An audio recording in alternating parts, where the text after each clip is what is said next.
You ask Tiger to solve. This deals with linear equations with one unknown. The final result is x equals -1. Let's solve it step by step. Simplify the expression. Simplify the arithmetic. Group all constants on the right side of the equation. Add 7 to both sides.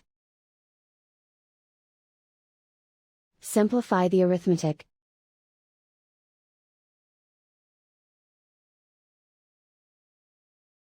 Isolate the x. Divide both sides by -7. Cancel out the negatives. Simplify the fraction. Move the negative sign from the denominator to the numerator. Simplify the fraction.